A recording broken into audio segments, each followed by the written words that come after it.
एक छोटे से भूले बिसरे गांव में दो भाई रहते थे, लियो और सैम। उनकी दुनिया बहुत छोटी थी, एक टपकती छत वाला सा घर और खेत जो अक्सर फसलों के बजाय मिट्टी ही दिया करते थे। उन्होंने बहुत कम उम्र में अपने वालिदैन को खो दिया था और अब उनके पास एक दूसरे के सिवा कोई नहीं था। लियो, बड़ा भाई, खामोश और मेहनती था। उसके हाथ मुसलसल मेहनत की वजह से सख्त हो चुके थे। सैम, छोटा भाई, चमकती आंखों और ख्वाबों से भरा हुआ था। वो हमेशा गांव से बाहर की दुनिया की बातें करता रहता था। हर सुबह सूरज निकलने से पहले लियो खेतों की तरफ निकल जाता, इस उम्मीद में कि एक रोटी के पैसे कमा सके।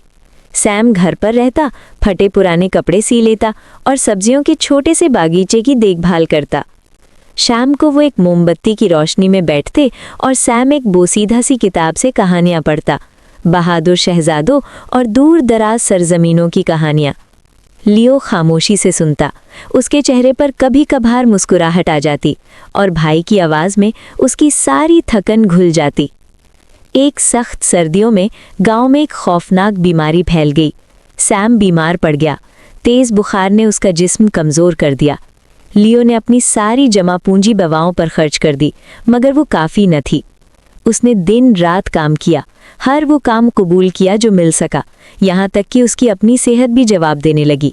उसने अपनी आखिरी मुर्गी, वालिद का पुराना कोट, सब कुछ बेच दिया, सिर्फ इसलिए कि सैम को बचाया जा सके। एक शाम सैम का कमज़ोर हाथ थामे लियो ने आहिस्ता से कहा, फिक्र मत करो मेरे छोटे भाई, मैं शहर से सबसे अच्छा डॉक्टर ले आऊँगा। तुम फिर से तितलियों के पीछे भाग रहे होगे। वो खुद को लपेटकर बर्फानी तूफान में बाहर निकल गया, शहर तक पैदल जाने के अज़्म के साथ। उसका दिल बेपनाह मोहब्बत से भरा हुआ था, मगर तूफान बेरहम था। लियो शहर तक न पहुंच सका। अगली सुबह वो गांव से सिर्फ 1 मील के फासले पर मिला। उसके गाल पर एक जमी हुई आंसू की लकीर थी। उसने अपने भाई के लिए सब कुछ कुर्बान कर दिया, हत्ता कि अपनी आखिरी सांस भी। उधर झोंपड़ी में बेखबर सैम का बुखार उतर चुका था। वो ख्वाब देख रहा था, एक बहार के दिन का, सुनहरे खेतों में दौड़ते हुए। लियो उसके साथ था। ये कहानी हमें मोहब्बत और कुर्बानी की बेमिसाल ताकत याद दिलाती है।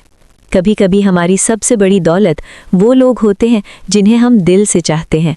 सुनने के लिए शुक्रिया।